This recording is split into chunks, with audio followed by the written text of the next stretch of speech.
মিয়া আমাৰ কাৰণে কিমান ডাঙৰ শত্ৰুৱে নহয়, ৰাজনৈতিকভাৱেতো দখল কৰিবলৈ গৈছে, সামাজিকভাৱে সাংস্কৃতিকভাৱে কি ধৰণে আমাক এটা বিপৰ্যয়লৈ লৈ যাব বিচাৰিছে। আমচুৰ স্থিতিটো কি, মই যদি কুদ্দুছৰ পৰা আৰম্ভ কৰোঁ। অসমত যিসকল ব্যক্তিয়ে আজিৰ তাৰিখত পদপথত ব্যৱসায় কৰি আছে, সেই ব্যক্তিসকল বিভিন্ন জাতি জনগোষ্ঠীৰ মানুহ তাত ব্যৱসায় কৰি আছে। কেৱল এটা পাৰ্টিকুলাৰ এটা জাতি বা এটা ধৰ্মৰ মানুহে তাত ব্যৱসায় কৰা নাই। আজি আপুনি চাই তাত যিসকল লোকে পদপথত ব্যৱসায় কৰি আছে, এই লোকসকল কোন লোকসকল ব্যৱসায় কৰি আছে? এই লোকসকল হৈছে অতি দৰিদ্ৰ অতি দুখীয়া লোকসকলেহে পদপথত ব্যৱসায় কৰি সৰু এখন দোকান কৰি বা ষ্টল এখন খুলি পেলাই তেওঁলোকৰ পৰিয়ালটো পোহপাল দি আছে, ল'ৰা ছোৱালীক সুশিক্ষাৰে শিক্ষিত কৰি আছে। আজি যদি চৰকাৰে এই লোকসকলক উপযুক্ত বজাৰৰ ব্যৱস্থা কৰি দিলেহেঁতেন, আজি যদি আপুনি যদি গুৱাহাটীত চায়, গুৱাহাটী মিউনিচিপালিটি কৰ্পৰেশ্যন থকাৰ পিছতো বিজেপি চৰকাৰৰ ইমান বেয়াগুণ আপোনাৰ মিউনিচিপালিটিৰ থকাৰ পিছতো কিহৰ কাৰণে পৰ্যাপ্ত বজাৰৰ ব্যৱস্থা কৰা হোৱা নাই? আজি যদি আপুনি গণেশগুৰিত চায়, গণেশগুৰিত যিখন বজাৰ আছে তাত ক্ৰেতা আৰু বিক্ৰেতা অনুপাতে তাত কিন্তু পৰ্যাপ্ত পৰিমাণৰ জেগা নাই। যদি পৰ্যাপ্ত পৰিমাণৰ জেগা থাকিলেহেঁতেন তেতিয়াহ'লে নিশ্চয় ভিতৰতে মানুহ বহি পেলাই দোকানদাৰী কৰিলে হয় বা মাল বেচা কিনা কৰিলে হয়। তাত জেগা নথকাৰ কাৰণে তেওঁলোকে বাহিৰত আহি পদপথত ব্যৱসায় কৰিব লগা হৈছে। আজি আপুনি উলুবাৰীত যিখন বজাৰ আছে সেইখন বজাৰত কেইজন মানুহ বহিব পাৰে সেই কথাটো আপোনালোকে চাব লাগিব। আজি যদি উজান বজাৰখনলৈ যায় তাত কেইজন মানুহ বহি পেলাই ব্যৱসায় কৰিব পাৰে? গতিকে চৰকাৰৰ প্লেনিং নথকাৰ কাৰণে, উপযুক্ত বজাৰৰ ব্যৱস্থা নথকাৰ কাৰণে এই লোকসকল আহি পদপথত ব্যৱসায় কৰিব লগা হৈছে। লগতে আৰু এটা কথা মই স্পষ্টভাৱে ক'ব খুজিছোঁ যে এই লোকসকলক যদি আজি একাংশ স্থানীয় লোক আহি উচ্ছেদ কৰা বা খেদি দিয়াৰ এটা পৰিৱেশ সৃষ্টি কৰিছে বুলি আপুনি কৈছে, চৰকাৰ ক'ত আছে? এইটো কাম বেলেগ কাৰোবাক দিয়া হৈছে নেকি? চৰকাৰে নিজৰ দায়িত্বটো লোকে যদি সেইটো দেখিছে, সেইটোত আপুনি অপ'জ কৰাৰ কি কথাটো আছে? নিশ্চিতভাৱে আছে। এখন গণতান্ত্ৰিক দেশৰ গণতান্ত্ৰিক চৰকাৰৰ গৃহ বিভাগ থকাৰ পিছত সৰ্বসাধাৰণ ৰাইজে গৈ সেইটো কাম কিয় কৰিব? যদি কোনো ব্যক্তিয়ে আইন বহিৰ্ভূতভাৱে চৰকাৰৰ যি নীতি নিৰ্দেশনা আছে সেই নীতি নিৰ্দেশনা অমান্য কৰি পেলাই অবৈধভাৱে আপোনাৰ ক'ৰবাত যদি ব্যৱসায় কৰিছে তাত চৰকাৰে ব্যৱস্থা গ্ৰহণ কৰক, আমাৰ ক'ব লগা একো নাই। কিন্তু তৃতীয় পক্ষ কোনোবা ব্যক্তি গৈ পেলাই কোনোবা সৰ্বসাধাৰণ নিচলা দৰিদ্ৰ শ্ৰেণীৰ লোকসকলৰ ওপৰত অত্যাচাৰ কৰিব, সেইটো আমচুৱে কেতিয়াও সহ্য নকৰে। আমাৰ কথা স্পষ্ট যে যদি চৰকাৰে এই লোকসকলক যদি এই ধৰণৰ নাই আপোনালোকে তাৰটো বিৰোধিতা কৰক, যিসকলে আহি লৈ পেলাই ইয়াত ড্ৰাগছৰ ব্যৱসায় আৰম্ভ কৰিছে, অসমীয়া ল'ৰা ছোৱালী শেষ কৰিবলৈ বিচাৰিছে। কমপ্লিট কৰিব দিয়ক, আপুনি মোক কমপ্লিট কৰিব দিয়ক, সেইখিনি আপুনি কওক। সেই লোকসকলক যদি আজিৰ তাৰিখত যদি চৰকাৰে তেওঁলোকক এই ধৰণৰ ঠেলি পঠাই দিয়ে মহানগৰীৰ পৰা, অকল এইটোৱে নহয়, অসমৰ বিভিন্ন নগৰত যাওক আপুনি, তাত মিউনিচিপালিটি আছে, টাউন কমিটি আছে, প্ৰতিটো জেগাত এনেকুৱা।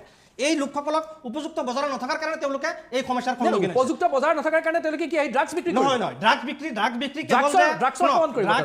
বিক্ৰী আপুনি কাক কৈছে মই বুজি পোৱা নাই। অসমত একাংশ ড্ৰাগছ বিক্ৰী কৰা লোকসকল কেতিয়াও ভাল মানুহ হ'ব নোৱাৰে। তেওঁলোক দেশৰ কাৰণে, সমাজখনৰ কাৰণে চিন্তা কৰা কোনো ব্যক্তি হ'ব নোৱাৰে।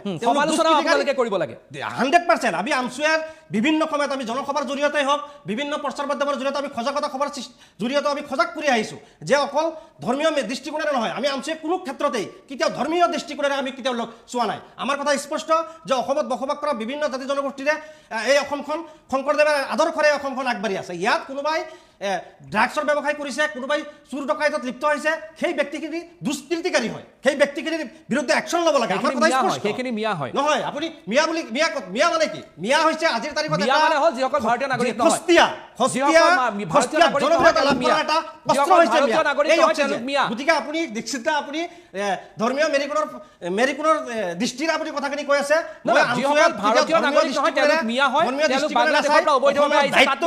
জাতীয় সংগঠন হিচাপে কম যিসকল ব্যক্তি ড্ৰাগছৰ লগতে নহয়, যিকোনো দুষ্কৃতিকাৰী বেয়া কামত জড়িত প্ৰতিগৰাকী ব্যক্তিৰ বিৰুদ্ধে চৰকাৰে ব্যৱস্থা গ্ৰহণ কৰিব লাগে। চৰকাৰৰ মেকানিজম আছে, চৰকাৰৰ বিষয়া আছে। আমি ডেফিনেটলি কিয় নাই, সমাজখন শুদ্ধ কৰি সমাজখনক আগবঢ়াই লৈ যোৱাৰ স্বাৰ্থত, ৰাজ্যখনক আগবঢ়াই লৈ যোৱাৰ স্বাৰ্থত, দেশখনৰ উন্নয়নৰ স্বাৰ্থত আমি যিসমূহ আমাৰ সমাজ ব্যৱস্থাবিলাকত যিবিলাক বেয়া কাম চলি আছে সেই কামবিলাক বন্ধ কৰাৰ ক্ষেত্ৰত আমি বিভিন্ন সময়ত আমি কাম কৰি আহিছোঁ। আপুনি বাল্য বিবাহৰ ক্ষেত্ৰতে চাওক, বাল্য বিবাহ আন্দোলন কিন্তু আমি 2016 চনত আৰম্ভ কৰিছোঁ। অসমৰ মাননীয় মুখ্যমন্ত্ৰী অলপ এক বছৰ আগত আৰম্ভ কৰিছে, আমি তেখেতক ধন্যবাদ জনাইছোঁ। সেইটো ক্ষেত্ৰত আমি 2016 চনৰ পৰা বাল্য বিবাহৰ বিৰোধিতা কৰি আহি আছোঁ, বহু বিবাহৰ বিৰোধিতা কৰি আহি আছোঁ। আমি আমচু আমাৰ কথা স্পষ্ট যে ধৰ্মীয় দৃষ্টিকোণেৰে নহয়, মানুহ হিচাপে চাব লাগে। সেই পদপথত যিসকল ব্যক্তি ব্যৱসায় কৰি আছে সেই ব্যক্তিসকলক চৰকাৰে উপযুক্ত বজাৰৰ ব্যৱস্থা কৰি দি ব্যৱসায় কৰাৰ সুবিধা দিব। মই বুজিছোঁ আপুনি কি ক'ব বিচাৰিছে। মই সত্যৰঞ্জন বৰাৰ পৰা আৰম্ভ কৰিছোঁ। সত্যৰঞ্জন বৰা, মিয়া বুলি ক'লে বেয়া পায়, গাত লাগে, মানুহ বুলিহে ক'ব লাগে বোলে। তেওঁ এটা বক্তব্য কৰিছে, দুবাৰ তিনিবাৰমান কথাটো ক'লে যে আমচুৱে ধৰ্মৰ ঊৰ্ধত গৈ পেলাই কাম কৰে, নহয়? আপোনালোকৰ সভাপতিৰ নাম কি? ইমতিয়াজ হুছেইন। সাধাৰণ সম্পাদক মিন্নাতুল ইছলাম আৰু মই কুদ্দুছ আলী চৰকাৰ। সাধাৰণ সম্পাদক উপসভাপতি উপসভাপতি মুশ্বাৰফ হোসেন আৰু আমছু মানে all Assam minority student union minority মানে মুছলমান নেকি নহয় মাইনৰিটি মানে কেতিয়াও মুছলমান নহয় মাইনৰিটি মানে ইয়াত থকা শিখ খ্ৰীষ্টিয়ান বৌদ্ধ জাতি জনগোষ্ঠী লৈ পেলাই আমচুৰ জন্ম জনগোষ্ঠী লৈ পেলাই আমচুৰ জন্ম এতিয়া আপুনি যে এই 4জন মই সুধিলোঁ এইকাৰণে প্ৰেচিডেণ্ট 2জন জেনেৰেল ছেক্ৰেটাৰী উপসভাপতি ইয়াত দেখোন এজনো শিখ নাই এজনো খ্ৰীষ্টিয়ান নাই ঠিক এজনো বৌদ্ধ নাই আকৌ আপুনি কৈছে যে আমছুৱে ধৰ্মৰ ঊৰ্ধত কাম কৰে আপোনালোকৰ গোটেই কেইজনৰ ভিতৰত মাইনৰিটি ক'ত আছে কেৱল মুছলমানে আছে মই গতিকে প্ৰথমে যেতিয়া কথাটো ক'ব সন্মুখত থকা মানুহজনে প্ৰশ্নটো কৰিবলৈ সুবিধাটো নিদিব যে আপুনি কি কৈছে আৰু সন্মুখত কোন বহি আছে সেইজন মানুহে আপোনাক কোনটো বস্তুত ধৰিব পাৰে এই চেছ খেলাৰ কথা সেইটোৱেই যে সন্মুখৰজনে কি ক'ব সেইটো আগতে চিন্তা কৰি কি দিব কি চাল খেলিব চেছ যিটো দবা খেলত সেইটো চিন্তা কৰি খেলিব পৰাজনে আচল খেলুৱৈ 1 নম্বৰ কথা আৰু 2 নম্বৰ কথাটো আপুনি যিটো ক'লে যে সেই পদপথত থকা মানুহবিলাক দুখীয়া মানুহ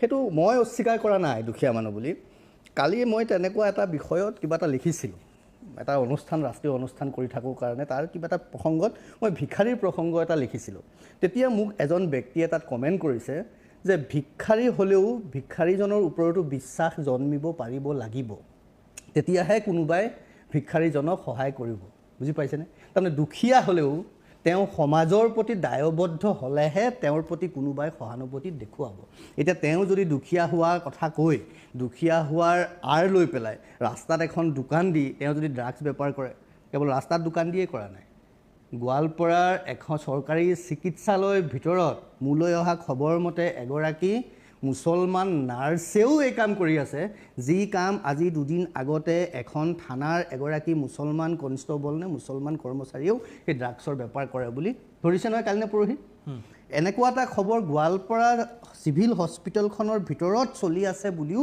আমালৈ খবৰটো দিছে এতিয়া কথা হ'ল আমি ভুক্তভোগী বুলি ক'ম তেওঁলোকক নে তেওঁলোকক সমাজ নষ্ট কৰা সেই কীট পতংগ বুলি ক'ম এতিয়া আপুনি যদি সেই মানুহখিনিক কাৰণে ডিফেণ্ড কৰিবলৈ যায় মোক তাত ক'ব লগা একো নাই যে সেই যিসকল প্ৰকৃততে ৰাস্তাত একো কৰিব নোৱাৰি আপুনি দোকান পোহাৰ নাই বুলি কৈছে সেইটো ময়ো এগ্ৰী কৰোঁ সাফিচিয়েণ্ট দোকান পোহাৰ নাই বজাৰবিলাক ছিষ্টেমেটিক নহয় সেইকাৰণে বিভিন্ন জাতি জনগোষ্ঠী দেখিছোঁ বেলতলা বজাৰখনতো বিভিন্ন জাতি জনগোষ্ঠীৰ মানুহে আহি দোকান পোহাৰ কৰিছে সেই তেওঁলোকৰ প্ৰতি সহানুভূতি আছে থাকিবই কিন্তু তাৰে গইনা লৈ যদি আপুনি কোনোবা ছোৱালী বোৱাৰীৰ সতীত্ব হনন কৰে কোনোবা যদি গাঁও অঞ্চলত যদি কাৰোবাৰ ঘৰত থকা মানুহ নথকাৰ সুযোগ লৈ অন্য কিবা কৰে ক'ৰবাত যদি গৰু চোৰৰ নিচিনা কাম আৰম্ভ কৰে ড্ৰাগছৰ নিচিনা যিবোৰ চাওক যিবোৰ হৈছে যিবোৰে সমাজ নষ্ট কৰিছে আপুনি ভাবে নেকি যে কোনোবা এখন হিন্দু গাঁৱত মুছলমান এজনে গৈ পেলাই মিয়া এজনে গৈ পেলাই ড্ৰাগছৰ বেপাৰ কৰিলে তেওঁ গাত তাৰ প্ৰভাৱটো নপৰিব বুলি আমি ভাবিছোঁ যে আমি কাৰোবাক ক্ষতি কৰিবলৈ গৈছোঁ কিন্তু এটা কথা মনত ৰাখিব মানে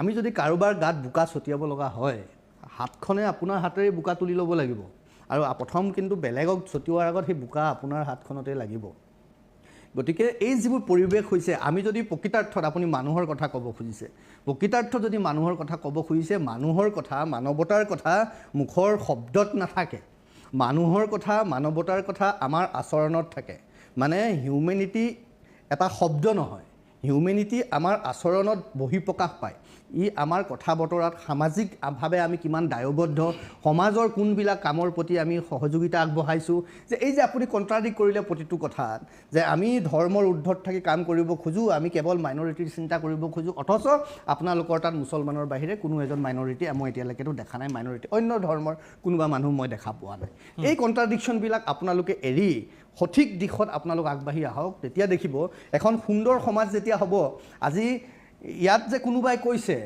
যে মিয়া বুলি গালি পাৰিছে মিয়া বুলি তিৰস্কাৰ কৰিছে মিয়া বুলি পদে পদে ভাল পায় নে ইমান তিৰস্কাৰ কৰি থাকিলে মই বেয়া পাওঁ যে কুকুৰ মেকুৰীৰ দৰে কুকুৰ মেকুৰীকো ৰাস্তাত ঘূৰি ফুৰা কুকুৰ মেকুৰীকো ইমান বেয়াকৈ গালি নাপাৰোঁ যি ধৰণৰ পৰিৱেশটো মিয়াক লৈ হৈছে মই মানুহ হিচাপে মই লাজ পাওঁ আৰু মই এই কথাটো আপোনালোকলৈ এইকাৰণে কম আহ্বান কৰিম যে আপোনালোকে সেইটো বুজক ফিল কৰক যে কোনোবাই মোক কিয় কৈছে এইটো আপুনি কোনটো দৃষ্টিকোণৰ পৰা চাইছে তাৰ ওপৰত মই আপোনাক কথাটো কৈছোঁ যিয়ে হওক মই কি কৈছোঁ মই কি ক'লোঁ আপোনাক যে তিৰস্কাৰ যেতিয়া কোনোবাই কৰিছে মই কৈছোঁ আপুনি শুনি ভাল পায় নেকি ভালটো নাপায় কোনেও ভাল নাপায় কিয় পাব নোৱাৰে কিন্তু যেতিয়া চাৰিওফালে তিৰস্কাৰ কৰা হৈছে তাৰ মানে তেতিয়া আমি এইটো চিন্তা কৰিব নালাগিব নেকি ক'ৰবাত আমাৰো কিবা শুদ্ধ কৰিবলগীয়া সময় হ'ল আমি লাগিব নালাগিব আমি যদি ভাবোঁ নহয় মইহে শুদ্ধ পৃথিৱীত, মোৰ বাকীবিলাক চব অশুদ্ধ, তেতিয়াহ'লে আমাৰ সমাজখনত সেই কথাবোৰ ক'ৰ পৰা আহিব? আমি সদায় ইয়াত ডিফেণ্ডে কৰিবলৈ আহিম। আজি মানে কাইলৈ বোধহয় ৱৰ্ল্ড কাপৰ ফুটবলৰ ফাইনেল খেল আছে, সোমবাৰ আছে। কাৰ? স্পেইন আৰু আৰ্জেণ্টিনা। মই তেতিয়াই ভাবিছিলোঁ, কথাটো কৈছোঁ যে স্পেইনৰ প্ৰতি মোৰ অকণমান ছফ্ট কৰ্ণাৰ এটা আছিলে, মই ছাপোৰ্ট কৰোঁ বুলি ক'লেও বেয়া নহ'ব।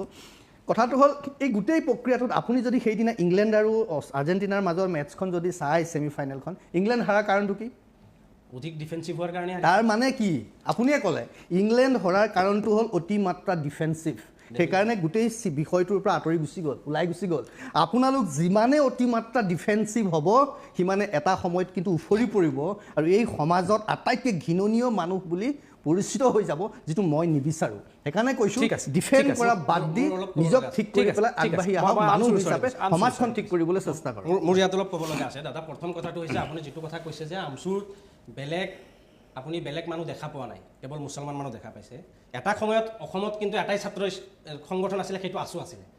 আছুৰ পিছত কিন্তু বহুত সংগঠন জন্ম হ'ল। AJYCP জন্ম হ'ল, বীৰ লাচিত খেনা জন্ম হ'ল, টায়াহোম জন্ম হ'ল, বিভিন্ন সংগঠন জন্ম হ'ল। ঠিক তেনেকৈ আমচুৰ জন্মৰ সময়ত যদিও আছিলে, প্ৰতিটো জাতি জনগোষ্ঠীৰ নিজা নিজা সংগঠন হোৱাৰ কাৰণে সেই ব্যক্তিসকল আমাৰ পৰা আঁতৰি গৈছে।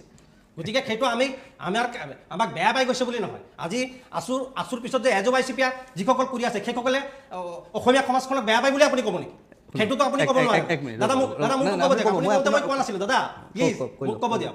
আৰু দ্বিতীয় কথা, আপুনি পদপথৰ যিখিনি কথা মানুহৰ কথাটো কৈছে, আপুনি পদপথত যে আজিৰ তাৰিখত মানুহখিনি ব্যৱসায় কৰিব লগা হৈছে, ইয়াৰ কাৰণে দায়ী কোন? এখন কল্যাণকামী ৰাষ্ট্ৰৰ গণতান্ত্ৰিকভাৱে নিৰ্বাচিত চৰকাৰৰ প্ৰথম দায়িত্ব হৈছে দেশখনৰ নাগৰিকসকলক সংস্থাপনৰ ব্যৱস্থা কৰি দিয়া, ব্যৱসায় বাণিজ্যৰ ব্যৱস্থা কৰি দিয়া। সেইটো চৰকাৰে কৰিবলৈ, আজি মই কেৱল বিজেপি চৰকাৰৰ কথাই কোৱা নাই। বিগত 70 বছৰত কংগ্ৰেছ চৰকাৰ গৈছে, অসম গণ পৰিষদৰ চৰকাৰ গৈছে, তেওঁলোকেও এই কাম কৰিব পৰা নাই। বৰ্তমান যিখন চৰকাৰ চলি আছে বিজেপি চৰকাৰ, এই চৰকাৰখনেও এই ক্ষেত্ৰত ব্যৰ্থ হৈছে। গতিকে চৰকাৰৰ সদিচ্ছা নথকাৰ কাৰণে, চৰকাৰৰ হেমাহিৰ কাৰণে এই ব্যক্তিসকল তেনেকৈ কাম কৰিব লগা হৈছে। কিন্তু আপুনি যিটো কথা কৈছে যে ড্ৰাগছৰ লগত জড়িত, বেয়া কামৰ লগত জড়িত, গুৰু চুৰিৰ লগত জড়িত প্ৰতিগৰাকী ব্যক্তি কিন্তু আপুনি মুছলমান ব্যক্তি বুলি ক'ব নোৱাৰে। ইয়াত মই এটা কথা পূৰ্বেই কৈ গৈছোঁ যে যিসকল ব্যক্তি বেয়া কামৰ লগত জড়িত, সেই ব্যক্তিসকল দুষ্কৃতিকাৰী হয়। সেইটো জাতি ধৰ্মৰ ভিত্তিত আপুনি চালে নহ'ব। আজি অন্য যিবিলাক জাতি জনগোষ্ঠী আছে, তেওঁলোকৰ মাজতো 2-4জন আছে, এনেকুৱাতো নহয় যে নাই, তেওঁলোকৰ মাজৰ পৰা কৰা নাই। আমি এইটোক ডিফেণ্ড কৰিব যোৱা নাই, আমি এইটো বিচাৰোঁ যে এইটো সম্পূৰ্ণৰূপে বন্ধ হ'ব লাগে। যিসকল ব্যক্তি বেয়া কামৰ লগত জড়িত, ড্ৰাগছটো আহে কেনেকৈ? অসম চৰকাৰৰ ইমান শক্তিশালী গৃহ বিভাগ থকাৰ পিছতো কেনেকৈ বাহিৰৰ পৰা ড্ৰাগছ আহি অসমত সোমাইহি? যিসকল ব্যক্তি আজি গাঁৱত ড্ৰাগছ বিক্ৰী কৰি আছে, এই ধুবুৰীৰ চৰত যিসকল ব্যক্তিয়ে ড্ৰাগছ বিক্ৰী কৰি আছে, সেই ব্যক্তিসকলতো বাহিৰত গৈ পেলাই আনিব নোৱাৰে। আৰু যিসকল চৰকাৰৰ ইমান মেকানিজম থকাৰ পিছতো কিহৰ কাৰণে ড্ৰাগছটো উৎখাত কৰিব পৰা নাই? আমি বিভিন্ন সময়ত ড্ৰাগছৰ বিৰুদ্ধে আমি প্ৰতিবাদ কৰিছোঁ, আমি আন্দোলন কৰি আহিছোঁ, চৰকাৰক দাবী জনাই আহিছোঁ। মই ভাবোঁ চৰকাৰৰ সদিচ্ছা নাই যে ড্ৰাগছৰ সমস্যাটো যেনেকৈ আপোনাৰ বিদেশী নাগৰিকৰ সমস্যাটো যেনেকৈ কোনো ৰাজনৈতিক দলে নিবিচাৰে যে অসমৰ পৰা বিদেশীৰ সমস্যাটো 100% বিচাৰোঁ। আমি যদি নিবিচাৰে হয়, আমি NRCত সহযোগ নকৰিলে হয় দাদা, আমি 100% বিচাৰোঁ। আজিৰ তাৰিখত আমি কৈ আছোঁ 100% বিদেশী সমস্যা সমাধান কৰিব বিচাৰোঁ। কিন্তু পাইলট প্ৰজেক্টত কিহৰ কাৰণে কৰা হৈছিল? পাইলট প্ৰজেক্ট 100 এভৰি ভুল থকাৰ কাৰণে আমি পাইলট প্ৰজেক্টৰ বিৰোধিতা কৰিছিলোঁ। তাৰ অৰ্থ নহয় যে আমি NRCৰ বিৰোধিতা কৰিছোঁ। পৰৱৰ্তী সময়তো আমি চৰকাৰক সহযোগিতা কৰিছোঁ। চৰকাৰে যিটো কেবিনেট বনাইছিলে, সেই কেবিনেটৰ লগত আমি মিটিং কৰিছোঁ, সহযোগ কৰিছোঁ। গতিকে দি থৈ গ'ল পৰিপূৰক তালিকা, সেইখনকে NRC বুলি কৈ দিব লাগে বুলি কৈছে আপোনালোকে। নহয়, আমিতো সেইটো কথা কোৱা নাই। কিয় নাই কোৱা? আপোনালোকে এফিডেভিট NRC যিটো সুপ্ৰিম কোৰ্টৰ তত্বাৱধানত যিটো NRC প্ৰস্তুত কৰা হৈছে, সেই NRCখনক ডিক্লেয়াৰ কৰিব লাগে, সেই NRCখনক ইমপ্লিমেণ্ট কৰিব লাগে বুলি আমি কৈছোঁ। আৰু কাৰণ এইটো আমচুৱে বনোৱা নাই, সেইটো আমচুৱে বনোৱা নাই, প্ৰত্যেক হাজাৰক আমচুৱে নিয়োগ কৰা নাছিলে। দীক্ষিত দা প্ৰত্যেক হাজাৰক আমচুৱে নিয়োগ কৰা নাছিলে। ভাৰত চৰকাৰে প্ৰত্যেক হাজাৰক ইয়াত নিয়োগ কৰিছিলে, মনিটৰ সুপ্ৰিম কোৰ্টে কৰিছিলে। যিবিলাক কৰ্মচাৰী আছিলে, সেই কৰ্মচাৰী আমচুৰ এটা কৰ্মচাৰীও নাছিলে দাদা। ইভেন বিভিন্ন সেই সময়ত একাংশ নেতা কিন্তু জাতীয় দায়িত্ব পালন কৰাৰ কথাও আহ্বান জনাইছিলে কৰ্মচাৰীসকলক। কৰ্মচাৰীসকল মই ভাবোঁ জাতীয় দায়িত্ব পালন কৰিয়ে সেই সময়ত কাম কৰিছিলে। গতিকে চৰকাৰী তত্বাৱধানত, সুপ্ৰিম কোৰ্টৰ তত্বাৱধানত, চৰকাৰী মেকানিজমৰ দ্বাৰাই হোৱা NRCটো আজিৰ তাৰিখত কিহৰ কাৰণে ইমপ্লিমেণ্ট কৰা নাই? কেৱল বিদেশী সমস্যা সমাধান হোৱাটো নিবিচাৰে। ঠিক তেনেকেই আজিৰ তাৰিখত যিবিলাক সমস্যা অসমত হৈ আছে, এই সমস্যা লাগে নে নালাগে? মিয়া কোন? এতিয়া মিয়াৰ উত্তৰ মিয়া কোন? বাংলাদেশী মিয়া অসমত কেনেকৈ থাকিব পাৰে? যাব লাগে নে নালাগে? 100% যাব লাগে, 100%। যদি কোনোবাই বাংলাদেশী অসমত আছে, 100% যাব লাগে। আৰু তাত আছে নে নাই? আছে নে নাই সেইটো 100% আপুনি কেনেকৈ ক'ব? না আপুনিহে ক'ব। আপুনি কেনেকৈ ক'ব? মোৰ মতে নাই। সুধিছোঁ আছে নে নাই? মোৰ জানাত নাই। মই সুধিছোঁ আছে নে নাই? মোৰ জানাত নাই। আপুনি কৈছে অসমৰ এজনো বাংলাদেশী নাই। মোৰ মতে নাই কেনেকৈ এজনো নাই যদি অসমৰ ইমান গৃহ বিভাগ থকাৰ পিছত অসম চৰকাৰ থকাৰ পিছত এখন গণতন্ত্ৰৰ ইমান শক্তিশালী চৰকাৰ থকাৰ পিছত কেনেকৈ বিদেশৰ পৰা মানুহ আহি ইয়াত থাকিব যদি সেই মানুহখিনিক বিচাৰি উলিয়াব লাগে বিচাৰি উলিয়াৰ ৰাস্তা কি সেই ৰাস্তাটো কোনে দিব সেই ৰাস্তাটো চৰকাৰে দিব লাগিব সেই ৰাস্তাটো হৈছে এনআৰসি কাৰ্যকৰী কৰক ঠিক আছে NRC ঠিক আছে মই বুজি পালো সত্যৰঞ্জন বৰা হাতত এনআৰসি আই কাৰ্ডখন থাকিব কুতুবশালী চৰকাৰৰ হাতত এনআৰসি আই কাৰ্ডখন নাথাকিব তেতিয়া ডেফিনেটলি কুতুবশালী চৰকাৰ বাংলাদেশী হ'ব না এনআৰসি আই কাৰ্ড কাৰো হাতত নাই এতিয়ালৈকে সেইটোৱে কৈছো মই সেইকাৰণে কৈছো এনআৰসিটো ইমপ্লিমেণ্ট কৰক বিলেকি সমস্যা সমাধান হৈ যাব ঠিক আছে গতিকে জেনেৰেলাইজ কৰি পেলাই সত্যৰঞ্জন বৰা। সমগ্ৰ শুনক জেনেৰেলাইজ কৰি পেলাই গোটেই অসমৰ মুছলমান মানুহখিনি এই মানে ক্ৰিমিনেল সজাই আপোনাৰ ড্ৰাগছৰ লগত জড়িত কৰি সেই কথাখিনি ক'লে ড্ৰাগছৰ লগত জড়িত কৰিবলৈ কি আছে তেওঁলোকে দেখা দেখি কি হৈছে দেখা দেখি কি ড্ৰাগছ খাইছে ড্ৰাগছ খুৱাইছে হ'বই নোৱাৰে হৈছে হ'বই নোৱাৰে হৈছে হ'বই নোৱাৰে কেনেকৈ নোৱাৰে বুলি আপুনি ক'ব কেনেকৈ নোৱাৰে বুলি আপুনি ক'ব পাৰে গোটেই হ'বই নোৱাৰে গোটেই অসমত ড্ৰাগছৰ ব্যৱসায়ৰ লগত তেওঁলোক জড়িত হৈ আছে চাওক গুৱাহাটীখন ঘূৰি চাওক আপোনালোকে হ'বই নোৱাৰে অসমীয়া ল'ৰা ছোৱালীক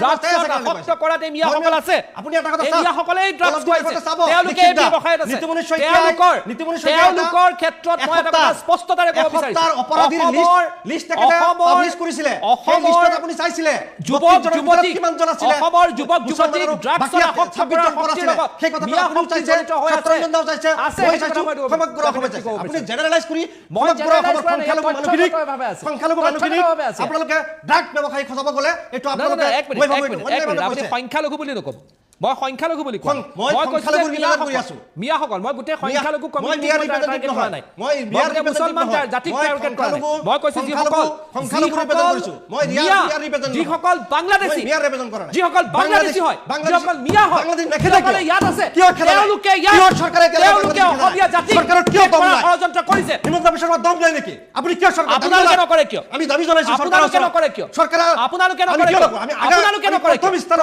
আপোনালোকে নকৰে কিয় থাকি বাংলাদেশী উলিয়াই দিম কিন্তু বাংলাদেশী চিনাক্ত কৰি দিয়ক এজন বাংলাদেশী চিনাক্ত কৰি দিয়ক আমচু প্ৰথম খালিত থাকি ডিঙিত তাৰ মানে আপুনি ক'ব বিচাৰিছে 19 লাখ মানুহৰ যাত যিসকলৰ নাম বৰ্তমান যিখন পৰিপূৰক তালিকাত নাই তাত সেইসকল বাংলাদেশী নহয় নহ'ব পাৰে হ'বও পাৰে কোন হয় সেই 19 লাখ মানুহ বাংলাদেশী হ'ব পাৰে নহ'ব পাৰে তাত 4 লাখ মানুহ এনেকুৱা আছে যিসকল খিলঞ্জীয়া অসমীয়া মানুহ হ'ব আপুনি 12 লাখ মান আছে সেই 12 লাখত সব ভাৰতীয় তাৰমানে আপুনি ক'ব বিচাৰিছে এজনো বাংলাদেশী নাই ক'ব নোৱাৰো এজনো বাংলাদেশী নাই বুলি আপুনি কৈছে 100% ক'ব নোৱাৰো না আপুনি যদি ক'ব নোৱাৰে কথাখিনি কৈ আছে বাংলাদেশী শুনক মোৰ মতে বাংলাদেশী নাই আপুনি কৈ আছে বাংলাদেশী আছে আপোনাৰ মতে কি আছে বাংলাদেশী আছে আপোনাৰ মতে কি আছে কি নাই সেইটো কি বাংলাদেশী থাকিলে বাংলাদেশী আপোনাৰ মতে ইয়াত কি আছে কি নাই সেইটো চৰকাৰে কিয় বাংলাদেশী বিচাৰি উলিয়া নাই চৰকাৰে কিয় কথাটো হ'ল চৰকাৰে বাংলাদেশী বিচাৰি উলিয়া কথাটো হ'ল যে এনআৰসি যিখন আছে সেই এনআৰসিত যি 19 লাখ মানুহৰ নাম নাহিল যেটো 31 আগষ্ট 2019ত যিখন পৰিপূৰক তালিকা প্ৰতীক হাজেলাই প্ৰকাশ কৰিছিল তাত 4 পৰা 5 লাখ খিলঞ্জীয়া মানুহৰ নাম আহা নাছিল ডেফিনেটলি হয় নে সেইটো আপুনি মানে তাৰ মানে যদি 19 লাখৰ পৰা 5 লাখ মাইনাস কৰিলে কিমান হ'ব 14 লাখ আৰু 1-2 লাখ ইফাল হ'ব ডেফিনেটলি আৰু মই 1-2 লাখ ইফাল কৰিলে তাৰ মানে 12 লাখটো ডাউটফুল মানুহ আছে 12 লাখ ডাউটফুল বুলি আপুনি কেনেকৈ ক'ব না যদি কেনেকৈ ক'ব নহয় বুলি আপুনি কেনেকৈ ক'ব ডাউটফুল বুলি আপুনি খুজুগে দিয়া নহয় আপুনি যুক্তি তেওঁলোকক ক্লেইমছ এণ্ড অবজেকচনৰ পিছতো আহিছে প্ৰমাণ কৰাৰ সুযোগ দিয়া নহয় কিয় দিয়া নাই ক্লেইমছ এণ্ড অবজেকচনত গৈছিল চৰকাৰে জানে ক্লেইমছ এণ্ড অবজেকচনত গৈছিল নাই চৰকাৰে এই কথা জানে চৰকাৰে বাদ দিয়ক চৰকাৰে এই কাৰণে যাব পৰা নাই চৰকাৰে জানে যে মানুহৰ মাজতো বাংলাদেশী মানুহ নাই সেই কাৰণে চৰকাৰে ক্লেইম এণ্ড অবজেকচন কৰিবলৈ সাহসে পোৱা নাই মই চ্যালেঞ্জ কৰিছো যদি চৰকাৰৰ সাহস আছে এই মানুহখিনি ক্লেইম এণ্ড অবজেকচনৰ সুবিধা দিয়ক আপুনি শুনি লওক মই এনআৰসি প্ৰক্ৰিয়াটো আপোনাক কৈ আছো এনআৰসি প্ৰক্ৰিয়াটো কি হৈছে এনআৰসি প্ৰক্ৰিয়াটো যেতিয়া 40 লাখ মানুহৰ নাম কৰ্তন হৈছিল খচৰাত তাৰ পিছত ক্লেইমছ এণ্ড অবজেকচনৰ প্ৰসংগ আহিছিলে ডেফিনেটলি ক্লেইমছ এণ্ড অবজেকচনৰ সুযোগ দিয়া হৈছিলে তো তেতিয়া কি হ'ল তেতিয়া আহি পেলাই আপোনাৰ কমি গ'ল তো এতিয়া 12 লাখৰ ভিতৰত এজনো নাই বুলি আপুনি কৈছে নাথাকিবও পাৰে 100% তো আপুনিও শিওৰ নহয় ময়ো শিওৰ নহয় মই 100% শিওৰ যে তাতকৈ বেছি সংখ্যা আপুনি 100% মই 100% কিহৰ কাৰণে এতিয়ালৈকে আপুনি আন্দোলন আৰম্ভ কৰা নাই মই কিহৰ আন্দোলন কৰিম মই কি আন্দোলনৰ আন্দোলনৰ কাম আপোনালোকৰ নিচিনা সংগঠনৰ আপুনি চেনেলৰ দিকে আন্দোলন কৰে বাংলাদেশে কিয় চৰকাৰ চিনাক্ত কৰা নাই চৰকাৰে কিয় চিনাক্ত কৰা নাই চৰকাৰে কিয় চিনাক্ত কৰা নাই আপুনি এদিনো কিয় কৰা নাই এক মিনিট মানুহখিনি সুবিধা দি পেলাই মোৰ কথাখিনি মোৰ কথাখিনি শুনকটো আপুনি কৈছে মই আন্দোলন কেতিয়া কৰিছো কোনদিনাখন মই আন্দোলন কৰিছো মই কোনো ক্ষেত্ৰত কেতিয়া আন্দোলন কৰিব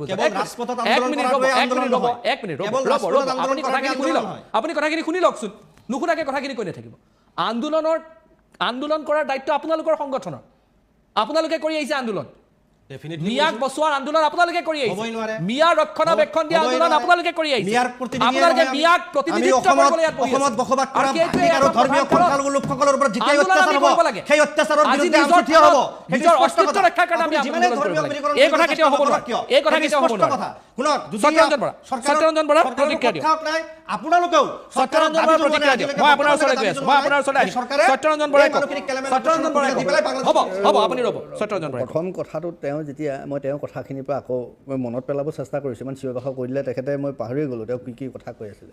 প্ৰথম কথাটো কৈছিলে যে অসমত সদৌ অসম ছাত্ৰ সন্থাৰ লগত চব আছিল, তাৰপিছত চব ভাঙি চিঙি গৈ পেলাই ঢেৰ সংগঠন হ'ল। That is the failure of সদৌ অসম ছাত্ৰ সন্থা। সদৌ অসম ছাত্ৰ সন্থা এইটো বিফলতা যে তেওঁলোকে সকলোকে একত্ৰিত কৰি ৰাখিব নোৱাৰিলে। তাৰ প্ৰসংগ টানি আনি আপুনি কৈছে আমচুৰ লগতো এটা সময়ত চব আছিল, যদিও মই কেতিয়াও দেখা নাছিলোঁ। তাৰপিছতো মই মানি লৈছোঁ যে আপোনালোকৰ লগত চব আছিল, আজি নাই, তাৰমানে আমচু ফেইল। আমচু কেৱল মুছলমানৰ সংগঠন হৈ থাকিল, আমচু বেলেগৰ ভৰসাৰ যোগ্য হৈ নাথাকিল। যেনেকৈ আছুক মই সত্যৰঞ্জন বৰা হিচাপে, মই ৰাষ্ট্ৰবাদত বিশ্বাস কৰা হিচাপে মই আজি আছুক বিশ্বাস নকৰোঁ। আৰু তেনেকেই আপোনালোকৰ আমচু এটা নাই, ঠিক আছে, মই ধৰ্মীয় আপোনাক অনুষ্ঠান হিচাপে তেখেতক ধৰ্মীয় মানুহখিনিৰ হৈ থাকি গ'ল। ২ নম্বৰ কথাটো কৈছে যে এতিয়াতো আমচুৰ কথা শুনি আমি সাংবাদিকে সকলোৱে ৰাজপথত আন্দোলন কৰিব আমচুৰ মূল কথাটোলৈ আহিব, তেতিয়া আপোনাৰ হাঁহি হাঁহি পেট বিকাব। তাৰপিছত তেওঁলোকে কৈছে যে এই মানুহবিলাক দুখীয়া জনকল্যাণমুখী চৰকাৰ এখনে মানুহ কিয় কাৰণে ৰাস্তাত বাটে পথে দোকান দিব লগা হৈছে। আপুনি 4জনীকে বিয়া পাতিব, 14টামান জন্ম দিব, এই প্ৰক্ৰিয়াটো যদি 100 বছৰ চলে ৰাজপথত পিলপিলাই নুফুৰি ক'ত ঘূৰি ফুৰিব। এই যেনেকৈ আমাৰ আজিকালি গাঁওবোৰত কয় বোলে এই পিলপিলিবোৰ কি কয় ই ৰিক্সাবোৰৰ পৰা বোলে যাব নোৱাৰা হৈছে, পৰিৱেশটো তেনেকুৱাই হৈছে।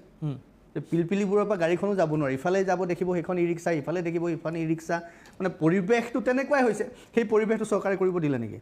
সেই পৰিৱেশ যিটো পৰিৱেশ হ'ল, যিটো কথা ক'বও নোৱাৰি।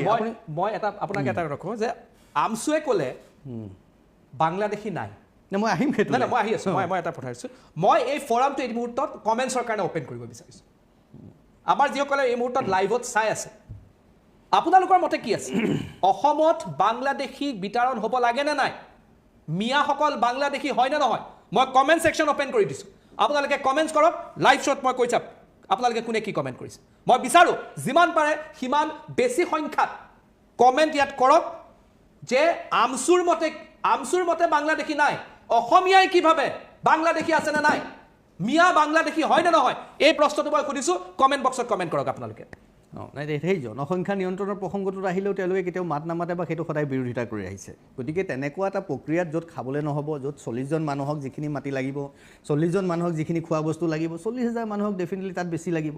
গতিকে 40,000ৰ পৰা ডকাইতো হ'ব, চুৰো হ'ব, ধৰ্ষণকাৰী আৰু কিবা কিবি হ'ব, পকেট মাৰো হ'ব, তেওঁলোকে ড্ৰাগছো বেপাৰ কৰিব, চব কৰিব।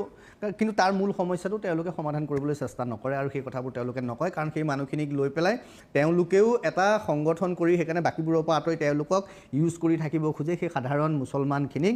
আৰু সেইটো ৰাজনৈতিক পণ্য আচলতে, ক'বলৈ বেয়া শব্দটো, যে সেই মানুহখিনিক আমচু হওক বা অন্যান্য কোনোবা ৰাজনৈতিক দলে হাতৰ পুতলা নাচত যেনেকৈ হাতত সূতা কেইডালমান লগাই নচুৱাই থাকে, তেওঁলোকক নচুৱাই আছে, আমচুৱেও নচুৱাই আছে সেই মুছলমানখিনিক। গতিকে এই যিটো প্ৰক্ৰিয়া, সেই প্ৰক্ৰিয়াটো কেনেকৈ কেতিয়া বুজিব মই ক'ব নোৱাৰোঁ, কাৰণ তেওঁলোকেতো বুজিবই নিদিয়ে।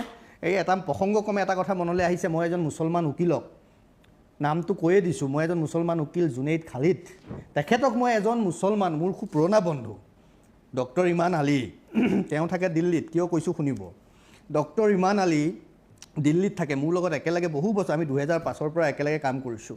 পঢ়া শুনা সময়ৰ পিছত আমি একেলগে একেটা কোম্পানীত আছিলোঁ। মোৰ লগত আজিও ভাল সম্পৰ্ক। দিল্লীলৈ গ'লে মই তেওঁক প্ৰায় লগ পাওঁ। তেওঁৰ কিবা এটুকুৰা মাটি লৈ সমস্যা আছে গুৱাহাটী দিছপুৰৰ কাষতে সৰু মটৰীয়াত।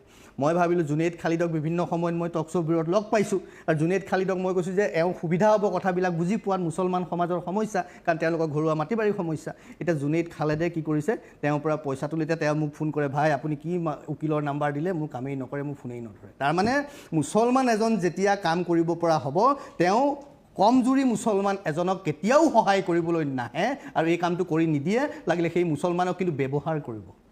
আজি মই ক'বলৈ বেয়া পোৱা নাই যে জুনেইদ খালিদৰ দৰে এগৰাকী অধিবক্তাই যদি এজন ব্যক্তিৰ পৰা সেই ধৰণৰ কাম কৰিব পাৰে, এজন ডক্টৰেট PhD কৰা এজন মুছলমানক যদি সেই ধৰণে নচুৱাব পাৰে, এই আমচুৰ নিচিনা সংগঠনবিলাকে কি ধৰণে সেই মুছলমানক নচুৱাব সেইটো আপুনি উপলব্ধি কৰিব পাৰে। 1 নম্বৰ। ৰ'ব। 2 নম্বৰ কথাটো হ'ল তেওঁলোকে NRCত সহায় কৰিছে, য়েছ কৰিবই।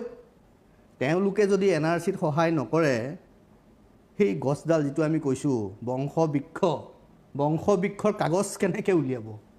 সেই বাহিৰত থকা এতিয়া তেওঁ নাই বুলি কিয় কৈছে বাংলাদেশী কাৰণ যিখিনি আছিল সেইখিনিক তেওঁলোকে প্ৰতীক হাজেলাৰ থ্ৰুৱেদিয়ে হওক কাৰোবাৰ লগতে হওক সেই কাগজ পাতি উলিয়াই দি NRC তেওঁলোকে আৰু- সক্ৰিয় আৰু অংশগ্ৰহণ কৰি NRC কাগজ পাতি আমি উলিয়াই নিয়োগ দিয়ক। কৰিছিলো নেকি কাগজ পাতি উলিয়াই দিলে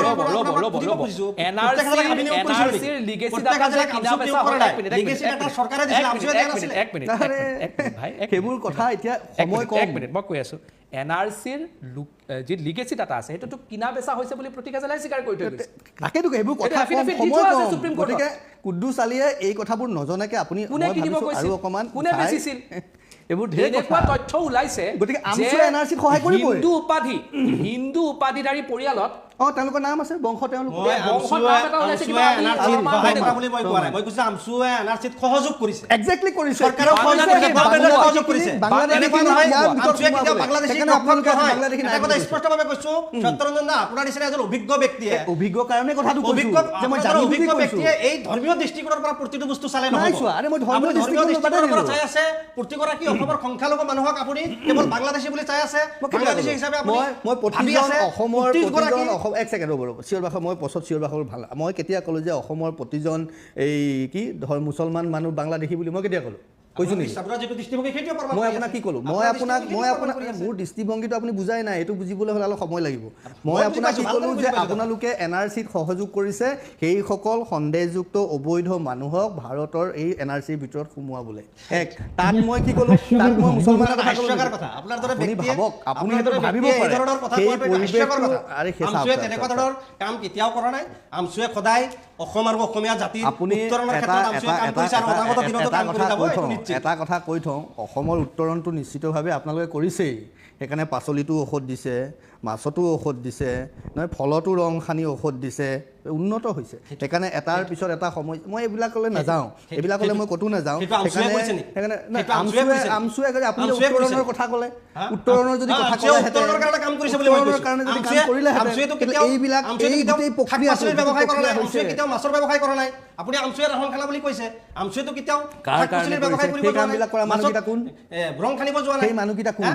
সেই আপোনালোকে- মানুহখিনি অসমীয়া মানুহ সেই মানুহখিনি আপোনালোকে- অসমৰ আপোনালোকে- ভাৰতবৰ্ষৰ নাগৰিক সেই মানুহখিনি অসমীয়া মানুহ অসমীয়া মানুহ 100% অসমীয়া মানুহ কিহৰ অসমীয়া? কিহৰ অসমীয়া নহয়? অসমীয়া শৰীৰৰ অসমত অংগ বসবাস নাথাকে নে? কৰা অসমত বসবাস কৰা অসমীয়া মানুহৰ শৰীৰৰ অংগ কটা নাথাকে প্ৰথম কথা এতিয়া এইটো- এক ছেকেণ্ড এইটো অসমীয়া definition নহয়। আৰে বাবা এইটো শুনি লওক আপোনাৰ definition হাল্লা হ'ব নকৰিব পাৰে। হাল্লা এইটো নকৰিব শুনি অসমীয়া লওক definition নহয় দাদা। শুনি লওক মোৰ কথাটো শুনক তাৰপিছত আপুনি কয় এনেই নক'ব চিঞৰ বাখৰ মই পচন্দ নকৰোঁ ঠিক আছে, এজন এজনে কওক। মই কৈছোঁ যে অসমীয়াৰ কথাটো হ'ল অসমীয়া মানুহে শৰীৰৰ অংগ কেতিয়াও ক্ষত নকৰে এক নম্বৰ কথা কৰিছে হৈছে কিবা কাৰণে হয়নে অপাৰেশ্যনতো অংগ ক্ষত হ'ব পাৰে শুনক নুশুনাকৈ নুবুজাকৈ নিচিৰিব অপাৰেশ্যনতো অংগক্ষত হ'ব পাৰে তাৰমানে সেইজন অসমীয়া নহ'ব নেকি ডেট মিনছ এজন অংগক্ষত মুছলমানো অসমীয়া হ'ব নোৱাৰে তেনেকুৱা কথা নাই হ'ব পাৰে কেতিয়া পাৰিব যেতিয়া তেওঁ অসমৰ ৰীতি নীতি পৰম্পৰা অসমৰ এই ভূমিৰ প্ৰতি দায়বদ্ধতা দেখুৱাব নিজৰ লগতে আন 10জন অসমীয়াৰ প্ৰতি আন 10জন লোকৰ প্ৰতি সহানুভূতি দেখুৱাব যেতিয়া সকলোকে লগত লৈ আগবাঢ়ি যাবলৈ চিন্তা কৰিব যেতিয়া আৰৱ দেশৰ চিন্তা পাহৰি এই অসম ভূমিৰ কথা চিন্তা কৰিব সেইজনহে অংগক্ষত হ'লেও অসমীয়া হ'ব পাৰে বুজি পাইছেনে এতিয়া ইয়াৰ পৰা আপোনালোকে বাছি লওক আপুনি যে বাৰে বাৰে আপুনি মুছলমান নে আপুনি অসমীয়া যদিও আপুনি অসমীয়া তেতিয়াহ'লে নে আপুনি ভাৰতীয় নে আপুনি কি প্ৰথমে আপুনি কি হয় মই এজন অসমীয়া মই গৌৰৱেৰে কওঁ মই এজন আপুনি অসমীয়া 100% অসমীয়া মই অসমত এতিয়া আপুনি যদি জন্মগ্ৰহণ কৰা মই এজন অসমীয়া ঠিক আছে ধৰ্মটো বেলেগ বস্তু মোৰ ধৰ্ম ইছলাম হ'ব ধৰ্ম বাদ দিয়ক না ধৰ্ম কথালৈ মই অহাই নাই কিন্তু মই এজন অসমীয়া মই এজন অহাই নাই এতিয়া আপুনি যদি এজন নহয় দাদা মানে কিছুমান বস্তু মানে শুনক মোৰ কথাকেইটা শুনি পেলাই উত্তৰটো দিয়ক না আপোনাৰ কথাবিলাকৰ উত্তৰ নিদিলে মই পাহৰি যাম আপুনি যিবিলাক কথা কৈ আছে মই দেখোন এটাও নাপাহৰিলোঁ আপুনি ইমান স্মৃতি শক্তি কমিলে কেনেকৈ হ'ব বহুত অভিজ্ঞ আপুনি সংগঠন কৰা মানুহ স্মৃতি শক্তি কমিলে নহ'ব ৰ'ব শুনক এতিয়া আপুনি যদি অসমীয়া হয় চিন্তাধাৰাৰে কোনোবাই যদি অসমত কৰিছে আপুনি দেখাই দিয়ক নহয় মই ক'ব কৈ আছোঁ মই এতিয়া আপুনি যদি অসমীয়া হয় চাওক ধৰ্মীয় দৃষ্টিকোণেৰে চালে নহ'ব আপুনি কিয় মই এবাৰো ধৰ্ম শব্দ কোৱাই নাই আপুনিহে বাৰে বাৰে ধৰ্মটো টানি আছে মই কোৱাই নাই মই ক'ত আপুনিহে টানি আছে অসমীয়া ধৰ্ম অসমীয়া ধৰ্ম নেকি মই তাৰপিছত কি ক'লোঁ তাৰমানে আচলতে কি হৈছে শৰ্মাদেউ এই মানে ইয়াত যেতিয়া বিষয়টো মই যেতিয়া কি ক'ব খুজিছোঁ তেওঁ বুজিয়ে পোৱা নাই অংগ খত কৰাৰ কোনো ধৰণৰ পৰম্পৰা অসমীয়া তেওঁ সেইখিনি নাই আচলতে তেওঁ সেই পৰ্যায়টো পোৱা নাই অংগ খতৰ কোনো পৰম্পৰা অসমীয়া সংস্কৃতিত নাই হিন্দু সংস্কৃতিত নাই আজি সত্যৰঞ্জন দাই যিটো এইটো গামোচাটো লৈছে এইটো অসমীয়া সংস্কৃতিত আছে নেকি এইটোতো অসমীয়া গামোচা নহয়, অসমীয়া গামোচাখন খুলি থৈছে। অফক'ৰ্চ আছে। এইটো কেনেকৈ থাকিব? কিয় নাই? অসমীয়া সংস্কৃতিটো এইটো এক ছেকেণ্ড, শুনক শুনক, এতিয়া আপুনি কৈছে অসমীয়া সংস্কৃতি নাই। কিহৰ ধৰ্মীয় সংস্কৃতি? হিন্দু ধৰ্মৰ সংস্কৃতি। হিন্দু ধৰ্মই নহয়, ক'ত আছে হিন্দু ধৰ্ম? কোনে ক'লে হিন্দু ধৰ্ম? কিয় ধৰ্ম নাই? ক'ত আছে? তেতিয়াহ'লে আপুনি কি ধৰ্ম মানি হিন্দু ক'ত আছে? আছে? সনাতনী হিন্দু ধৰ্ম মই বুলি কিয় কয় সনাতন আপুনি? ধৰ্ম। আপুনি নিজে কয় মই গৌৰৱান্বিত সনাতনী হিন্দু মই বুলি। সনাতন ধৰ্মত বিশ্বাসী। হিন্দু সনাতনী ধৰ্ম হিন্দু বুলি নহয়, আপুনি নিজে কয়। হিন্দু মই ধৰ্ম বিভিন্ন সময়ত নহয়। শুনিছো আপোনাৰ বক্তব্য। কৈছোতো মই সনাতন ধৰ্মত বিশ্বাসী, আপুনি হিন্দু ধৰ্ম বুলি কিয় কৈছে? সনাতনী হিন্দু। সনাতন ধৰ্ম, সনাতন মানে কি? সনাতন মানে কি আপুনি নাজানে? আপুনি ব্যাখ্যা মই কৰে কৈ নেকি? দিওঁ শুনক, সেইকাৰণে কৈছোঁ নাজানিলে কিছুমান কথা নক'ব। মই কওঁ শুনক, হিন্দু মানে কোনো পৃথিৱীত হিন্দু বুলি ধৰ্ম নাই। আজি আমি যিবিলাকে হিন্দু ধৰ্ম বুলি কৈ আছোঁ, এইটো আমাক ভুলকৈ পঢ়োৱা হ'ল, শিকোৱা হ'ল, বুজোৱা হ'ল আজিৰ পৰা 200-300 বছৰ আগৰ পৰা।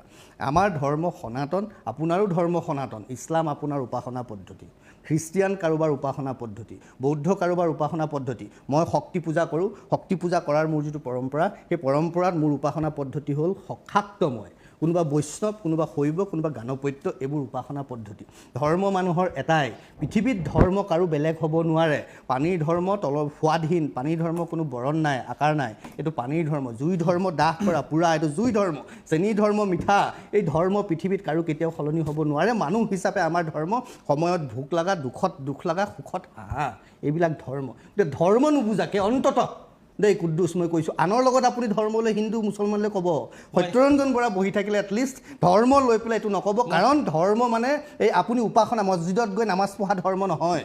সত্যৰঞ্জন বৰাই তিলক লৈ আহিছে মানে ধৰ্ম নহয়। কোনোবাই নামঘৰত প্ৰসংগ কৰিছে ধৰ্ম নহয়, বুজক আপুনি নুবুজে। গতিকে বুজি পেলাই অসমীয়া কালচাৰ কি আমি কি বুজিছোঁ? মই ক'লো নে 200-300 বছৰৰ পৰা যেনেকৈ আমাৰ হিন্দু ধৰ্ম বুলি বুজালে, তেনেকৈ 200-300 বছৰৰ পৰা এইখন অসমীয়া নহয় বুলি ক'লে। কিন্তু আপুনি যি শংকৰদেৱৰ নাম লৈছিলে, সেই শংকৰদেৱে গুণমালাত কি লিখিছে জানে? দ্বিতীয় ঘোষাটোত চাব 5 নম্বৰ লাইনত কি কৈছে? অতি বিতুপন এইটো ধৰ্ম সনাতন, তাকেহে কীৰ্তন কৰে সাধুজন। মানে পৃথিৱীৰ আটাইতকৈ সুন্দৰ ধৰ্মটো সনাতন ধৰ্ম, সেই ধৰ্মৰ প্ৰশংসা গুণীজনে কৰে। This is the symbol of সনাতন। বুজি পাইছেতো? গতিকে নুবুজাকে, নজনাকে সনাতন অসম, অসমীয়াৰ এই যে শংকৰদেৱে আৰে কিয় হ'ব নোৱাৰে? যি আপুনি নামানিব পাৰে, আপুনি নামানিব পাৰে। আৰে শংকৰ গুৰুজনে আপুনি নামানিব, আপোনালোকে শংকৰদেৱক কেনেকৈ মানিব? আপোনাক আজানতহে মানিব। যি শংকৰ গুৰুজনাই আমাক বাৰম্বাৰ কৈ গ'ল যে অতি বিতুপন এইটো ধৰ্ম সনাতন, তাকে কীৰ্তন কৰে সাধুজন। তাৰপিছত যদি আপুনি ক'ব খোজে অসমীয়া সনাতন নহয়তো, আপোনাৰ কথা সেই আছুৱে শুনিব, যিসকলে নিজে সংগঠনটো ধৰি ৰাখিব নোৱাৰিলে। আপোনালোকৰ নিচিনা কথা সেইবিলাক জাতীয় সংগঠনে শুনিব, যিবিলাকে না শংকৰদেৱক বুজি পাইছে, যিবিলাকে না সনাতন বুজি পাইছে, যিবিলাকে না ধৰ্ম বুজি পাইছে, যিবিলাকে না সংস্কৃতি বুজি পাইছে, একো বুজি পোৱা নাই। আপোনালোকৰ নিচিনা সংগঠনৰ নেতৃত্বই এই ভুল কথাবিলাক কৈ আছে। আপোনাৰ কথাটো সেইটো বেলেগ কথা, মই তেনেকৈ সেইটো দৃষ্টিকোণৰ বুজি পালেহে ক'ব। এতিয়া মূল কথা হৈছে আমি যিটো বিষয় লৈ পেলাই আজি ইয়াত উপস্থিত হৈছিলোঁ, সেই বিষয়টোৰ পৰা সম্পূৰ্ণ ফালৰি কাটি যোৱা যেন মোৰ অনুমান হৈছে। একো বিষয়ৰ পৰা ফালৰি কাটি যোৱা নাই, আপুনি কওক। মই দীক্ষিতাক অনুৰোধ জনাইছোঁ, গতিকে আপুনি সেইটো বিষয়ত আপুনি কওক, আপুনি এটা বিষয়লৈ আহক, আপুনিয়ে প্ৰশ্ন উত্থাপন কৰিলে, ধৰ্মীয় কথা বাৰ্তাৰে কেতিয়াও আপুনি আহিলে এয়া হিন্দু নহয়, এয়া অসমীয়া নহয়, আকৌ আপুনিয়ে কৈ আছে বিষয়ৰ পৰা ফালৰি কাটি গৈছে বুলি। কনফিউজ হৈ গ'ল এতিয়া কথাবোৰ শুনি পেলাই যে মই যিটো কৈছে, যিটো অসমীয়া সংস্কৃতি নহয় বুলি সত্যৰঞ্জন দাই কৈছে, মই সেই কথাটো কৈছোঁ। অসমীয়া সংস্কৃতি আৰু ধৰ্মীয় সংস্কৃতি একাকাৰ নকৰিব। অসমীয়া সংস্কৃতি আৰু ধৰ্মীয় সংস্কৃতি একাকাৰ নকৰিব। ধৰ্ম বুজিয়ে অসমীয়া সংস্কৃতি বেলেগ, ধৰ্ম বেলেগ বস্তু, জাতিটো বেলেগ, অসমীয়া হৈছে এটা জাতি, জাতিটো বেলেগ বস্তু, ধৰ্মটো বেলেগ বস্তু। মোৰ ধৰ্ম এটাই, তেখেতৰ ধৰ্ম এইটো আপোনাৰ মতে এটাই, আপোনাৰ মতে এটাই, মোৰ মতে বেলেগ। গতিকে উপাসনাৰ এটা পদ্ধতি। প্ৰথম কথা হৈছে আমি আছুৱে যিটো বিশ্বাস কৰোঁ, ধৰ্ম হৈছে এটাই ধৰ্ম, সেইটো হৈছে মানৱ ধৰ্ম। আমি মানৱ ধৰ্মত বিশ্বাসী। বাকী কোনোবাই মছজিদত নমাজ পঢ়িছে, কোনোবাই গীৰ্জাত উপাসনা কৰিছে, কোনোবাই মন্দিৰত উপাসনা কৰিছে, সেইবিলাক নিজৰ নিজৰ এটা উপাসনাৰ পদ্ধতিৰ বাহিৰে একো নহয়। গতিকে মই স্পষ্টভাৱে কৈছোঁ, আমছুৱে মানৱ ধৰ্মত বিশ্বাস কৰে। মানুহে মানুহৰ বাবে চিন্তা কৰে, যিটো ভূপেন হাজৰিকাই গাই গৈছিলে, সেইটোৱে মানৱ ধৰ্মৰ কথা। আজি আপুনি যেনেকৈ কৈছিলে অলপ আগতে, এটা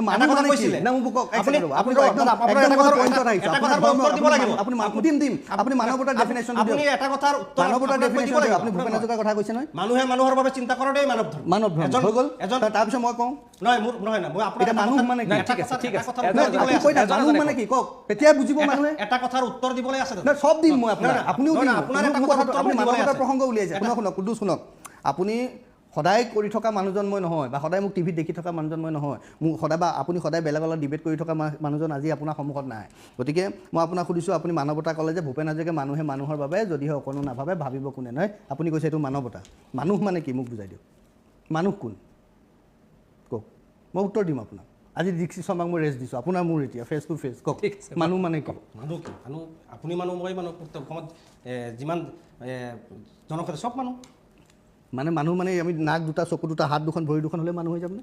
ডেফিনেটলি মানুহ। তাৰপিছত যিটো চিন্তাধাৰা, যিটো মই যদি কওঁ মই দুঠেঙীয়া জন্তু, আপুনি মোক মানুহ বুলি কেনেকৈ প্ৰমাণ কৰিব? বা আপোনাক যদি কওঁ আপুনি দুঠেঙীয়া জন্তু, আপুনি মানুহ বুলি কেনেকৈ প্ৰমাণ কৰিব? আপুনি দুটকীয়া জন্তু বুলিওতো আপুনি যদি মই সুধিছোঁ আপুনি দুঠেঙীয়া অবাস্তৱ কথা এটা, মানে এটা আপুনি যিটো কথা কৈ আছে। এতিয়া মই কওঁ শুনক, এতিয়া মই আপোনাক বুজাই দিওঁ, শুনক, অসমৰ ৰাইজেও কথাটো বুজক, অকণমান শান্তিৰে শুনক। আমি দুঠেঙীয়া জন্তু, প্ৰকৃতিয়ে আমাক সৃষ্টি কৰিছে। এই প্ৰকৃতিয়ে কুকুৰ, মেকুৰী, গৰু, ছাগলী, বাঘ, সিংহ, আপোনাৰ কেঁচু, কুমতিৰ পৰা আৰম্ভ কৰি সকলোকে সৃষ্টি কৰিছে, যেনেকৈ আমাকো সৃষ্টি কৰিছে। প্ৰকৃতিৰ কাৰণে কেঁচু, কুমতি, সাপ, বেং, বাঘ, সিংহ, গৰু, ছাগলী যেনেকুৱা এটা জন্তু, এটা প্ৰাকৃতিক উপাদান, আমিও প্ৰকৃতিৰ কাৰণে তেনেকুৱা এটা প্ৰাকৃতিক উপাদান। প্ৰকৃতিৰ পিছত আমাৰ বেলেগ ভিন্নতা একো নাই। আমি নিজকে মানুহ বুলি ভাবিছোঁ, আমি নিজকে বেলেগ জীৱতকৈ শ্ৰেষ্ঠ বুলি ভাবিছোঁ। কিয়? কাৰণ আমাৰ মগজু এটা আছে, আমি চিন্তা কৰিব পাৰোঁ, আমি সহনশীল, আমি সহানুভূতিশীল, আমি ক্ষমাশীল, আমি দয়াশীল, আমি ধাৰণ কৰিব পাৰোঁ, আমি লগতে আন 10জনক লৈ যাব পাৰোঁ। অন্য এইখিনিৰ পৰিপন্থী যদি মই কিবা কাম কৰিছোঁ, তেতিয়াহ'লে মই এটা জন্তু, কাৰণ সেই কামখিনি জন্তুৱে কৰে। ছেক্স কৰা কাম জন্তুৱেও কৰে, খোৱা খাদ্যটো জন্তুৱেও খায়, অন্যান্য বাকীখিনি জন্তুৱেও কৰে। এতিয়া ক'ব মানুহে ঘৰ সাজি থাকে, কোন জন্তুৱে ঘৰ সাজি থাকে? টুকুৰা চৰাই দেখিছে কেতিয়াবা? এই গছত যে ধুনীয়াকৈ বাঁহ সাজি লয়, দেখিছে নহয়? টুকুৰা চৰাইও বাঁহ সাজিব জানে। ক'ব মানুহৰ মগজুৱে চিন্তা কৰিব জানে, মানুহৰ মনত বৈজ্ঞানিক চিন্তাধাৰা আছে। টুকুৰা চৰাই বাঁহটো ভাবকচোন, কিমান বৈজ্ঞানিক চিন্তা সোমাই থাকিব পাৰে। মকৰা জালখনৰ কথা ভাবকচোন, কিমান ধুনীয়া জালখন তেওঁলোকে তৈয়াৰ কৰে। উই ভাফলটোৰ কথা ভাবকচোন, উই পোকটোৱে কেনেকৈ বনাব পাৰে। বিজ্ঞান সকলোৰে মাজত আছে। মানুহ তেতিয়া হ'ম দুঠেঙীয়া জন্তুৰ পৰা মানুহ হ'লে, যেতিয়া আমাৰ মন মগজু চিন্তাৰে আমি সমাজখনক লগত লৈ আগবাঢ়ি যাব পাৰিম, সেইজনহে মানুহ। আৰু সেই চিন্তা কৰিব পৰা ধাৰণাটোহে মানুহৰ ধৰ্ম, মানৱতাৰ ধৰ্ম। এনেই চিঞৰি থাকিলে মানৱতা নহয়। আপুনি এজনক ভাল পায়, এজনক মই তাতে আছোঁ। আপুনি যদি সেই ধৰ্ম পালন কৰি আছে, তেতিয়াহ'লে অসমৰ একাংশ লোকক আপুনি কিহৰ কাৰণে অলপ আগতে যিটো কুকুৰ মেকুৰীৰ লগত আপুনি তুলনা কৰি ক'লে, কেতিয়া ক'লো? অলপ আগতেই কৈছে। এইকাৰণে ক'লো, যদি মই কুকুৰ মেকুৰী বুলি প্ৰকৃতি, ইয়াত কি বুজালো মই? প্ৰকৃতিৰ কাৰণে আমি সেই বুজি পাইছোঁ। শংকৰ গুৰুজনাই কি কৈছে? কুকুৰৰ চিগাল গধৰবোৰো আত্মনাম জানিয়া সবা কুকুৰী কৰিবাৰ প্ৰণাম। মানে কুকুৰৰ ভিতৰতো ভগৱানৰ সত্তাটো আছে। আপুনি সেই কুকুৰটোক, আপুনি মোক দৃষ্টিকোণৰ কথা কৈছিলে, এতিয়া আপুনি আকৌ নিজকে কুকুৰ বুলি কিয় ভাবিলে? মইতো কুকুৰৰ ভিতৰত শংকৰ গুৰুজনাই আকৌ কৈছে, শুনক মানৱতাটো মই বুজাই দিওঁ। শংকৰদেৱে কৈছে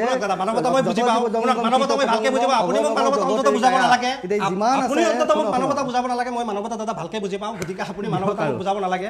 আপোনাৰ এটা প্ৰশ্নৰ উত্তৰ মই দিব খুজিছোঁ, আপোনাৰ এটা প্ৰশ্নৰ উত্তৰ মই দিব খুজিছোঁ। আপুনি অলপ আগতে কৈছিলে যে 4জনীকৈ বিয়া পাতি 14-15টাকৈ সন্তান জন্ম দিয়ে।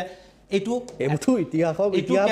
কেৱল অসমৰ সংখ্যালঘু সমাজতেই এইটো নাছিলে, এটা সময়ত চব জাতি জনগোষ্ঠীৰ মানুহৰ মাজতে আছিল। কেতিয়া আছিল? যিটো সময়ত মানুহ অশিক্ষিত আছিলে। কিন্তু দিনে দিনে মানুহ যেতিয়া শিক্ষিত হৈ আহি আছে, যদিও দুই এটা জেগাত আছে, কমি গৈছে। আজি অসমৰ কোনখন সমাজত আছে? কোনটো জাতি জনগোষ্ঠী? যদি আজিৰ তাৰিখত 100% কোনো সমাজতে নাই। আজিৰ তাৰিখে আপুনি যদি অসমৰ সংখ্যালঘু সমাজত, সংখ্যালঘু সমাজ কতো আজিৰ তাৰিখত 4জনী বিয়া নাপাতে। মই কেতিয়াও 4জনী বিয়া নাপাতো, কেতিয়াও আপোনাৰ 14 ল'ৰা ছোৱালী কেতিয়াও নহয়। মানুহো সেই মানুহখিনিক সজাগ কৰি কৰা নাছিলে, চৰকাৰে কৰা নাছিলে। যদি চৰকাৰে আৰম্ভণিৰ পৰাই সেই মানুহখিনিক সজাগ কৰি পেলাই মানুহখিনিক এটা সঠিক ৰাস্তা দেখালাহেঁতেন, তেতিয়াহ'লে নিশ্চিতভাৱে সেই মানুহখিনিক সেই কাম নকৰিলাহেঁতেন। আমি বিভিন্ন মানুহখিনিক সজাগ কাৰণে চেষ্টা কৰিছোঁ।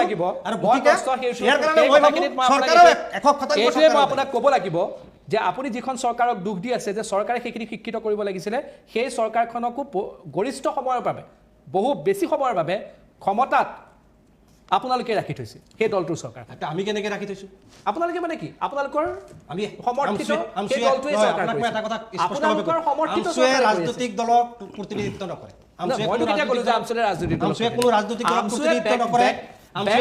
যাক সমৰ্থন কৰে তেওঁৰে চৰকাৰ হ'বই নোৱাৰে। আমচুৱে কেতিয়াও কোনো ৰাজনৈতিক দলৰ হৈ ওকালতিও নকৰে, কোনো ৰাজনৈতিক দলক সহায়ো কৰিব নালাগে। আমচুৰ কাৰণে বিজেপিও যিমান, এজিপিও কিমান, কংগ্ৰেছো কিমান, ইউডিএফ আমাৰ কাৰণে চব সমান। আমি কোনো ৰাজনৈতিক দলৰ বিৰোধীও নহয়, কোনো ৰাজনৈতিক দলৰ সমৰ্থকো নহয়। ঠিক আছে, ভোট দিছে ভোটাৰে, অসমৰ ভোটাৰে ভোট দি পেলাই কাক চৰকাৰ কৰিছে সেইটো ডাঙৰ কথা নহয়। আমি স্পষ্টভাৱে যেতিয়া যিখন আজি যেনেকৈ ঠিক আছে চৰকাৰ আছে, বিজেপি চৰকাৰে বেয়া কাম কৰিলে যেনেকৈ আমি সমালোচনা কৰোঁ, ভাল কাম কৰিলে আমি প্ৰশংসাও কৰোঁ ঠিক তেনেকৈ পূৰ্বৰ চৰকাৰে যেতিয়া বেয়া কাম কৰিছে আমি বিৰোধ কৰিছোঁ সমালোচনা কৰিছোঁ ভাল কাম কৰিলে আমি প্ৰশংসা কৰিছোঁ আমাৰ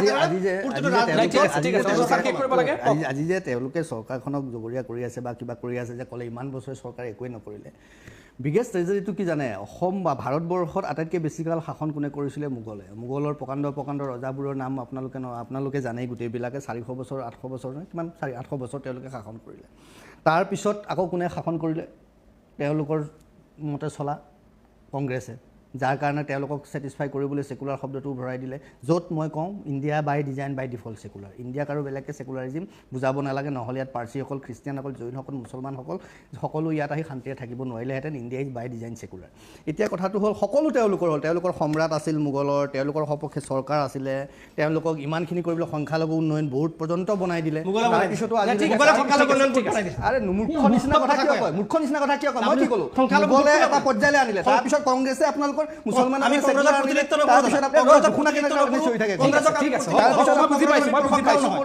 তাৰপিছতো তেওঁলোকে গালি পাৰি থাকে মানে এই যে মই যিটো ক'লোঁ জুনেইদ খালিদৰ নিচিনা এডভকেটৰ যিটো চৰিত্ৰ মুছলমানসকলক আগবঢ়াই নিনিয়াত সহযোগ নকৰাত একেই চৰিত্ৰ তেওঁলোকে সদায় কেৱল এটা নিজক সজাই ৰাখি পেলাই ভিক্টিম কাৰ্ডখন খেলি থাকিব খোজে সেইটোৱে সমস্যা অনুষ্ঠান শেষ কৰিব লাগিব ধন্যবাদ জনাইছোঁ দুইজনকে আমচুৰ কুদ্দুছ চৰকাৰ আপোনাক ধন্যবাদ জনাইছোঁ সত্যৰঞ্জন বৰা আপোনাক ধন্যবাদ জনাইছোঁ কিন্তু